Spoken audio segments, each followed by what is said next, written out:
ముక్కోటి ఏకాదశి పర్వదిన వేడుకలు పెందుర్తిలో ఉన్న వెంకటాద్రి శిఖరంపై వేంచేసి ఉన్న వెంకటేశ్వర స్వామి ఆలయంలో శనివారం ఘనంగా నిర్వహించారు. ఈ సందర్భంగా స్వామివారికి ప్రత్యేక పూజలు, అభిషేకాలు జరిపించి తెల్లవారుజాము నుంచే భక్తులను ఉత్తర ద్వారం ద్వారా వెంకటేశ్వర స్వామి దర్శనానికి అనుమతించారు. ఇక ఈ సందర్భంగా ప్రధాన అర్చకులు రామానుజాచార్యులు మాట్లాడుతూ వైకుంఠ ఏకాదశి పర్వదినము విశిష్టతను వివరించారు.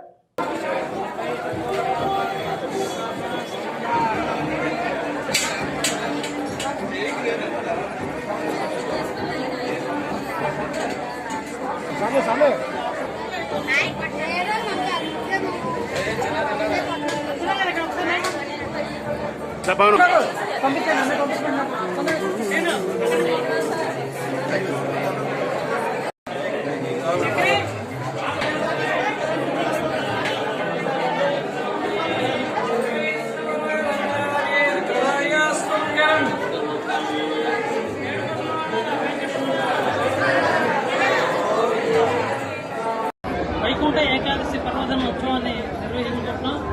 ఉదయం నుంచి సుమారుగా 20,000 మంది భక్తులు ఇప్పటికే వచ్చి దర్శనం చేసుకున్నారు. వచ్చిన భక్తులందరికీ కూడా చక్కటి ప్రసాదాన్ని, చక్కటి దర్శనాన్ని దేవస్థానం వాళ్ళు ఏర్పాటు చేశారు. దాంతోపాటు అందరికీ ఉచిత వాహన సదుపాయాన్ని కూడా ఏర్పాటు చేయడం జరిగిందన్నమాట. నూతనంగా నిర్మాణం చేసుకున్న సెకండ్ ఘాట్ రోడ్డు నుంచి వచ్చిన వాహనాలన్నీ కూడా దిగే మార్గంగా ఏర్పాటు చేయడం జరిగింది. తద్వారా భక్తులందరూ ఎంతమంది వచ్చినా దర్శనం చేసుకుని వెళ్ళడానికి చాలా హాయిగా ఉంది అందరికీ. వైకుంఠ ఏకాదశి అంటే ముక్కోటి దేవతలు కూడా స్వామి దర్శనార్థంగా వేచి ఉంటారు కాబట్టి దీన్ని ముక్కోటి ఏకాదశి అంటారనమాట. ఎందుకంటే సాక్షాత్తు రాక్షసులకు కూడా స్వామి అనుగ్రహాన్ని పరిపూర్ణంగా ఇచ్చారు, మధుకైటికులైన రాక్షసులకు కూడా. అందువల్ల ప్రగాఢమైన విశ్వాసం ఈ ప్రాంతంలో ఉన్న భక్తులందరికీ కూడా ఈ రోజు స్వామివారిని దర్శనం చేసుకోవడం వల్ల సంవత్సరం అంతా సంతోషంగా సుఖంగా ఉంటాం అనేసి ప్రగాఢమైన విశ్వాసం వల్ల ప్రతి భక్తులు వచ్చి ఈరోజు స్వామి దర్శనం చేసుకుని తరిస్తూ ఉంటారు. జై శ్రీమన్నారాయణ.